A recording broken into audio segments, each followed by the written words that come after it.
I think we can all admit that Barcelona do have some creative problems. Creative problems in the sense of creating quality chances to score goals. And in my opinion, a simple change of shape can change all of that. And in this video, we'll be taking a look. However, before we do get into that, do subscribe to the channel, join the family. We upload a lot of Barcelona content. I'm trying to upload more, but we usually upload about 3 times a week. So do subscribe and join the family. If you did see the shorts that I was posting recently, I do talk a lot about the 2-3-5 formation and also having the likes of Gundogan and Pedri a little bit more deeper. So let's take a look at all of that. So let's talk about Frenkie de Jong, and I feel like having both him and Oriol Romeo is really unnecessary. Why do we keep on playing a double pivot and we want to play a centre back at right back as well? That is way too defensive in my opinion. We need to have a sole pivot and play with a normal midfield trio, right? Especially now with Cancelo coming to the team, you can't be doing that anymore. And I think Frenkie needs to choose. Does he want to be a free 8 or does he want to be a pivot? Because we need this guy to be competing. It's no use in us having all of these guys, but we hardly play them in their positions. And I know a lot of you might be disagreeing with me, but what is the point of positional play if Frenkie can dribble all over he wants? I know that is like his strong point, but he needs to decide, man. Pivot or free 8. Like we all know by now, Barcelona's shape is 3-2-5 in position. But look at the difference. If you see the ball being circulated, the likes of Gundogan and Pedri are always with their backs towards the goals. And when they receive the ball, they either have to perform like a back pass.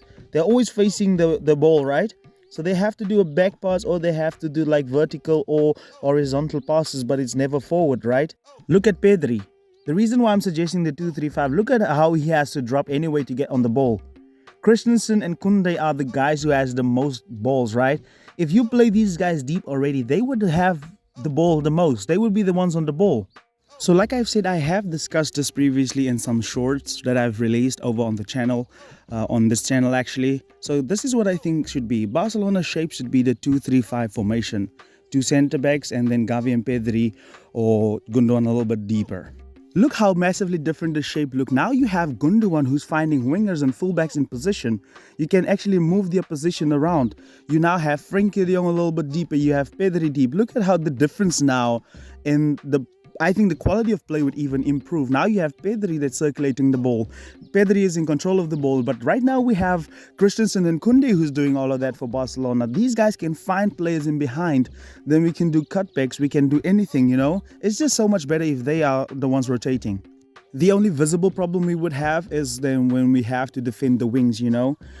Maybe Gundogan and Pedri is going to have to be doing a little more defensively, but that can be adjusted, right? If we need to, Frenkie de Jong can slide into the back 3 and create a 3-2-5. Even if Xavi is very adamant on having Frenkie, he could easily slide into the defense in the build-up phase, you know. When we are in our own half back here, Frenkie de Jong can easily just go rotate the ball and be like a third centre back. And while we're progressing the ball, he can stay back there. You can have Gundogan and Pedri as your pivots. But the moment the ball goes upfield and Barcelona gets into the opposition half and we have the shape, Frenkie can easily now go into the midfield. I posted a short the other day.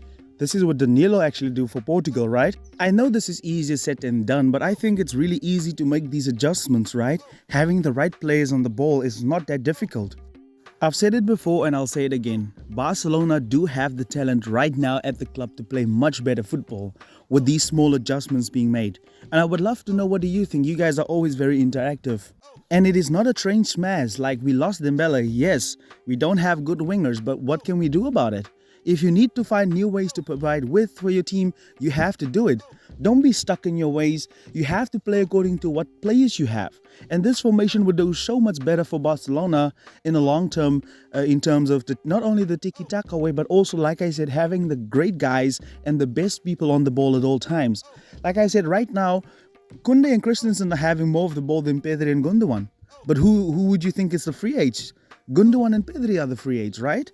You know, Christensen and they don't have these. They are not PK and Busquets and these guys. They are not them. I'm not trying to bash these guys, but they are not as good as those guys being on the ball. You need to have Gundogan and Pedri on the ball.